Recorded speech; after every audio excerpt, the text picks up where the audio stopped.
Hello, everybody. We are back with more Nintendo Week. I'm your host, Colin McIsaac, and as I'm joined, as always, I screwed that up again, but it's Alex Plant.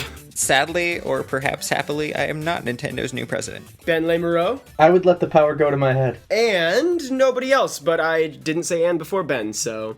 Nintendo has named their new president, Mr. Tatsumi Kimishima, and you probably have never heard of him before. He was, however, the president of Nintendo of America from 2002 to 2006, after which he graduated to CEO of Nintendo of America. So he took a more of a backseat role and not so much hands-on directorial. Iwata took his place as CEO of Nintendo America in 2013, where he was moved to Nintendo Japan, and he has now risen up the ranks there and become their new president. He is not the CEO. They have yet to name a CEO as far as I'm aware. What do you guys think? I think it's a pretty good move. You know, I wrote an editorial about it already, so I'm sure we'll talk about a lot of the subjects that it broaches on, but I think he's a smart choice and a pretty safe choice, and I think he's going to do a good job at sort of making Nintendo's structure a little more efficient and coming up with good ways to sort of carry out the plans that Iwata already set in motion. Yeah, I mean, he has said that he is going to keep Nintendo on the same path that Iwata set out for them. Looking at sort of his current, I say current, it's probably changed as of like a couple hours ago, but his previous role he was the head of Nintendo's Corporate Analysis and Administration Division, which is kind of a fancy way of saying he's the guy who is in charge of Nintendo's people and Nintendo's processes. Before he went to Nintendo, before he went to Pokemon Company rather, he worked at the Sanwa Bank of Japan, where he was involved in corporate planning, international business development, and corporate communications. So it's safe to say that Kimishima's roles have all centered around corporate planning, expanding international business, and these are both areas of focus for Nintendo right now, both regarding their recent restructuring efforts, where they're trying to become more efficient, and their efforts to build sort of a future-proof Nintendo platform. Yeah, you mentioned, international development. I think that's especially key because he had so much experience as president and then CEO of Nintendo of America. In an era where they did such an amazing job with their marketing and their public image. I mean, Nintendo of Japan wasn't giving them a whole lot of great marketable cards. Well, it was really more the third-party support, I think, that did them in. But the GameCube era is another discussion for another time. But you look at their advertising back then, and it was incredible. Especially they did such a great job accumulating in the We Would Like to Play, which I'm assuming you're getting at, Alex. Yep. Yeah, and that was around when he took over as Noah's CEO. Yes, I mean, I think that was sort of his last big marketing project, and obviously he was working on that throughout 2006, and I think he was probably promoted to CEO. It was 2006 after significant work had begun, or was maybe even finished on that campaign. Certainly the product idea would have coalesced by then, but yeah. Yeah, but he did such a great job with all those commercials and those campaigns, and that's something that every Nintendo fan knows. They've done a terrible job marketing lately. They've done a terrible job marketing in the last, almost 10 years. To be fair, We Will Like to Play is going to be a hard bar to pass, but at the same time, they could try. But the Yoshi's Island commercial for Game Boy Advance is not a hard bar to pass, and that's still better than pretty much anything they've done since We Would Like to Play. Yeah, and Alex, you've talked a lot about how you think that Nintendo of America should have more decision-making power, and I agree, considering they make up a very large portion of Nintendo's overall market, and the Japanese market just sort of continues to shrink when it comes to dedicated gaming platforms. As the Western market continues to grow. Yeah. So, Wii U makes up close to North America makes up close to 50% of Wii U sales right now. So, having someone with a lot of experience with the American market and hopefully will lead to them, giving more voice to the American branch of the company and to paying more attention to the American market and maximizing those sales. Yeah. And we've heard them talk about trying to sort of design their platforms in a way that they can meet the needs of different international markets. And that would, of course, include US and Japan, and also emerging markets like China, perhaps, Europe, which Nintendo's traditionally had a hard time breaking into. And so having someone who, first of all, is used to leading markets that are outside of Japan, and second of all, having someone who's really focused on international development, beyond just one region, perfect move for them right now. Yeah, absolutely. So The other point that I make in my editorial is, while I think he is a great choice for the job, and while I think he'll do good for it, I don't think he's Nintendo's long-term answer at the position. I think his tenure is going to be more transitional. Yeah, I agree. You kind of think about the timing of when he was removed from NOAA CEO was about 2013, which is around the time we started to hear Nintendo talk about consolidating the handheld and console divisions, talk about taking ideas from younger people in the company and giving them more weight. It sort of says to me that he, as that person whose strengths are in managing those people and developing more efficient processes, he's intended to be back at the headquarters for the transition period. So Nintendo can become that newer, leaner, more agile sort of console company. Because his strengths aren't in game development. His strengths are in, fine-tuning organizations. Yeah. And I've seen a lot of people complaining that, this guy hasn't ever even developed a game before. How could he fill the shoes of Iwata? And I see complaints like those, and I think, it's actually a good thing. Because Nintendo needs the business background right now for someone who's in that position. And, maybe he's not as personable. Maybe he couldn't host the Nintendo Directs, but he doesn't need to. Those things don't need to be done by the president. The president needs to be the one guiding their business strategy and really guiding their business itself. For that, I think Kimishima's a great candidate. Right, Iwata put in that personal touch that is above and beyond the call of what you expect of a president. And I don't think we'll quite see that from Kimishima. But, like you said, his business background is wonderful. And, I don't understand that people could criticize him for not having a background in video games when most of those people also love Reggie Fils-Aimé, who had no background in video games before Nintendo. He made the Bigfoot pizza at Pizza Hut. That was his claim to fame. Right. Well, and not only that, but Hiroshi Yamauchi wasn't a game developer either. He was a business guy. Yeah. He's the one who made the Nintendo Love Hotels, for crying out loud. Right, and he went from that to, NES, which is put video games, not just Nintendo, but video games back on the map. Yeah, so you don't need that kind of background. You need to understand the market, but you don't need to have made games to understand games. But going back to what you said, Ben, about sort of his tenure, he's getting older.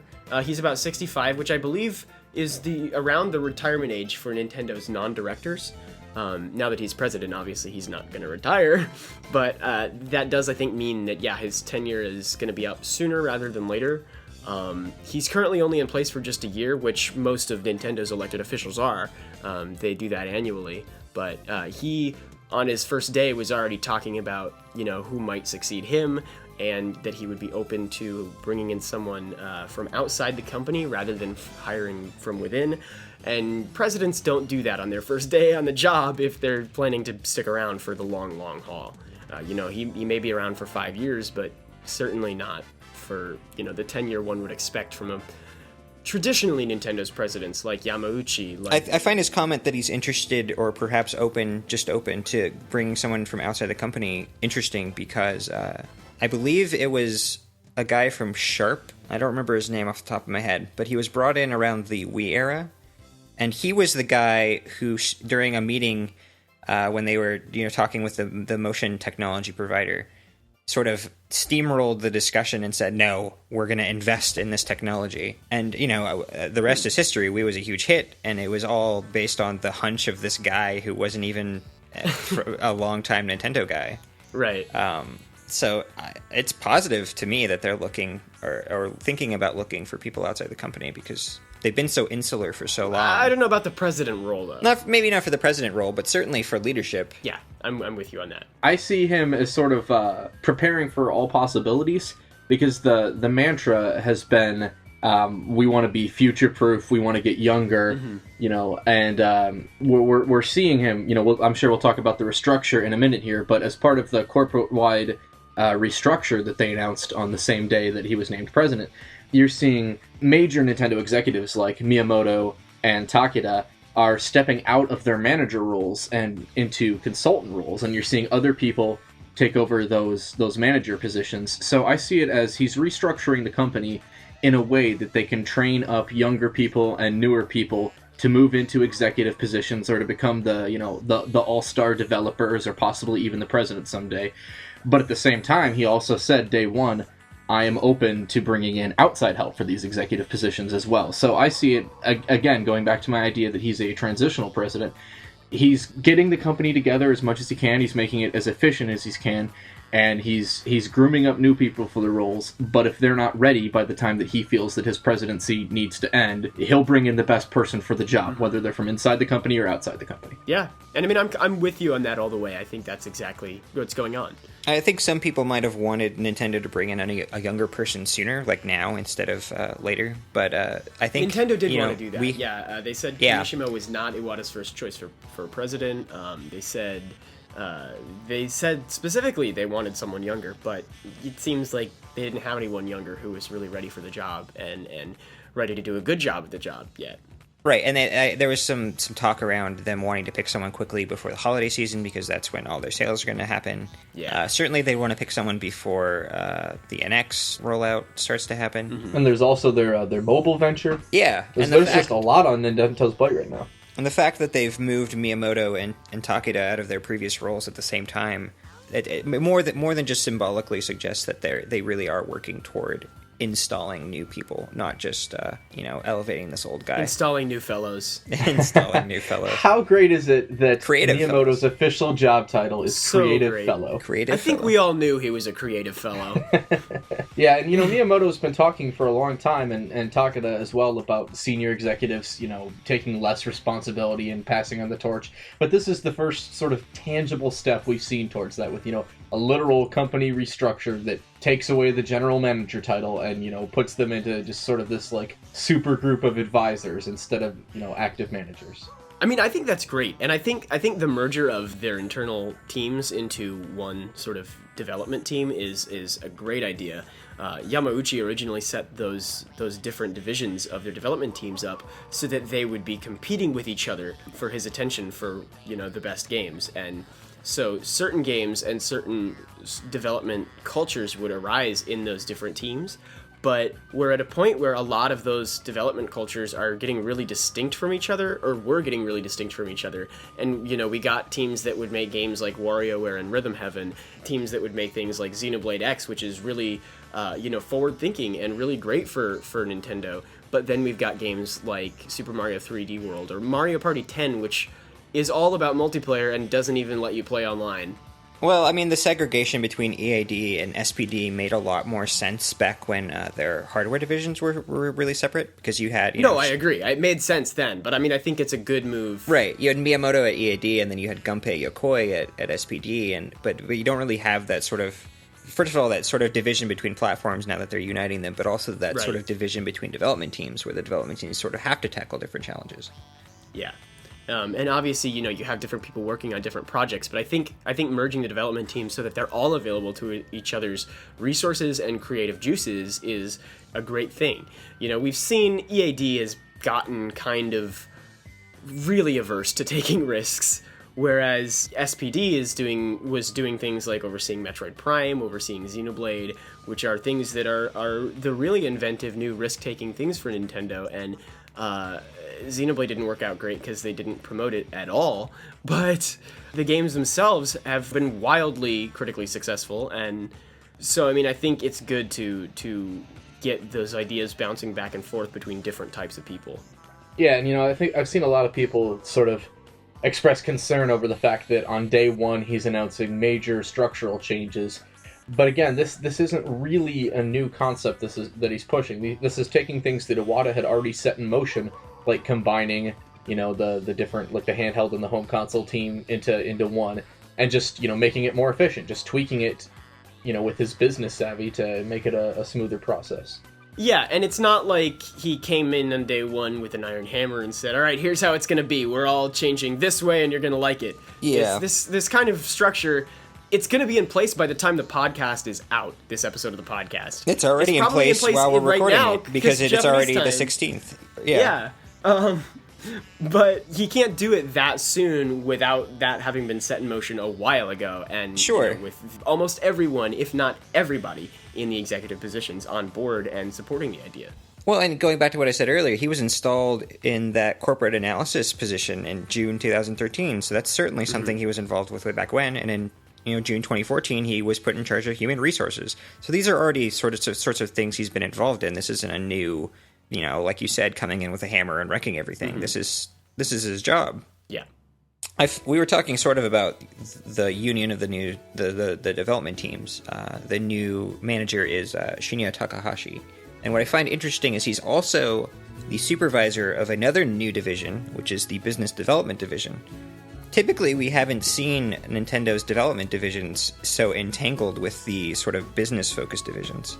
So I'm wondering if this means that they're sort of going back to the sort of Wii-era measured approach in terms of deciding what games to make and what markets to hit with those games. Yeah, I think they are, and I think that's an overwhelmingly good thing. Yeah, I mean, lately we've heard a lot about Nintendo saying we don't think about sales after things ship, or we're not focused on focus testing and all these other things that traditional marketing companies do. Yeah, and you hear comments like that, and it's like, what on earth are you thinking? Yeah, you're still a business as much as you are a creative development company. You have to match your creativity with things people actually desire. You can't just throw stuff out there and hope something sticks. You have to be savvy about it. Especially when hardly any of it is sticking. Right. And especially when you rose to prominence through ruthless business. Yamauchi was a ruthless businessman. He would not have tolerated this whole worship of creativity. Creativity only serves you if it makes you money, right? I mean, that's not to say it should be soulless, but it is to say that you need to pay attention to sales, and the business and the trends in the market need to influence the kind of creativity that you're using. Right. You can make the most creative game in the world, but if it has an audience of no one, then what good has it done you? Right. Yeah, and on the subject of, not just being a soulless money machine, he actually specifically, in that first interview, addressed that and said he thinks it's wrong to run a gaming company on numbers alone. And obviously he's a businessman, he's going to care about the numbers. Like you said, it doesn't matter how creative your game is if no one wants to buy it. Right.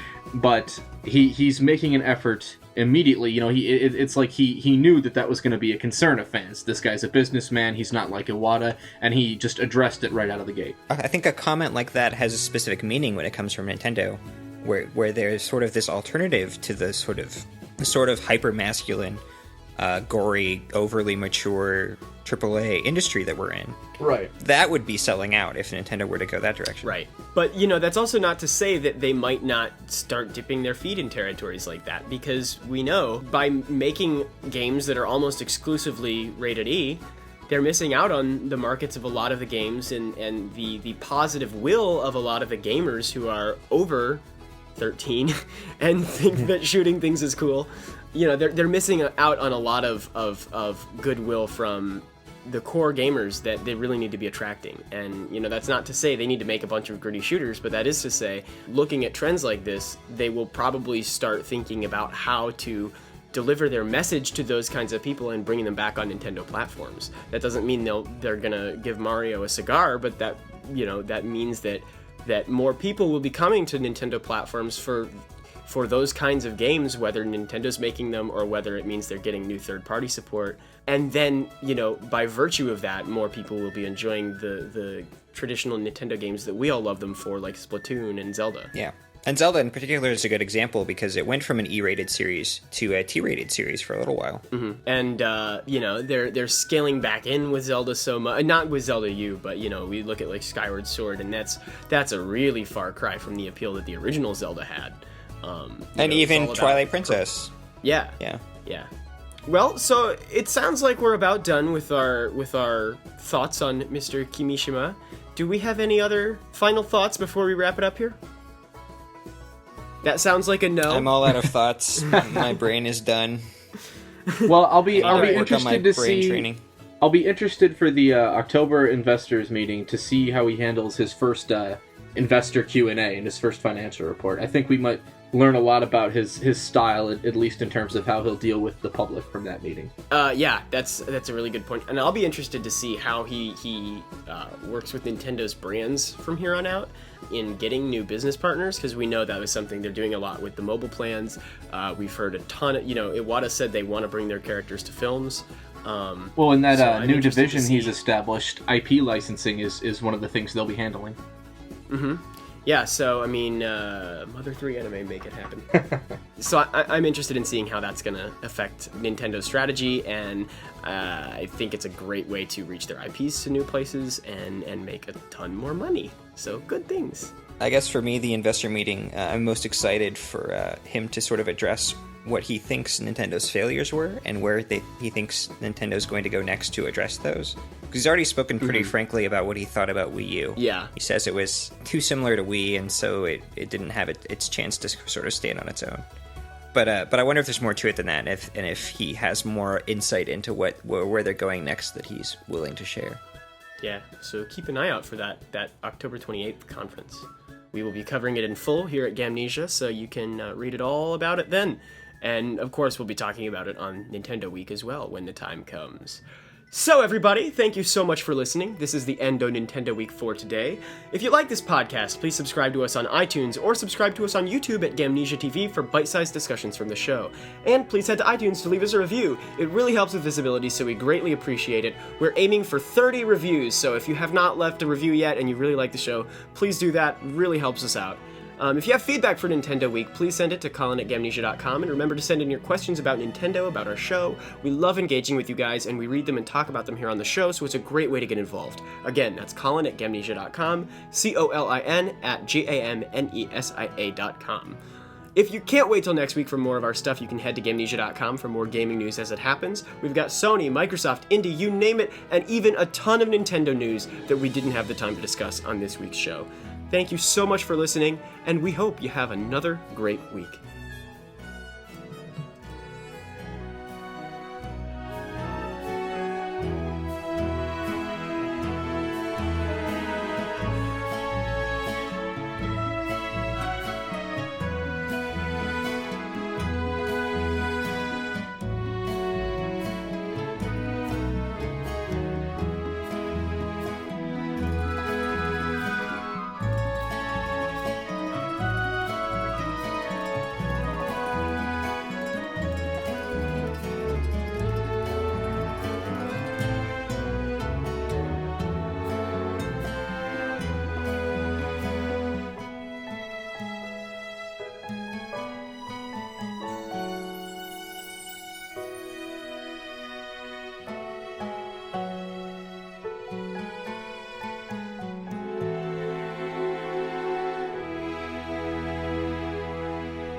Tatsumi Takim...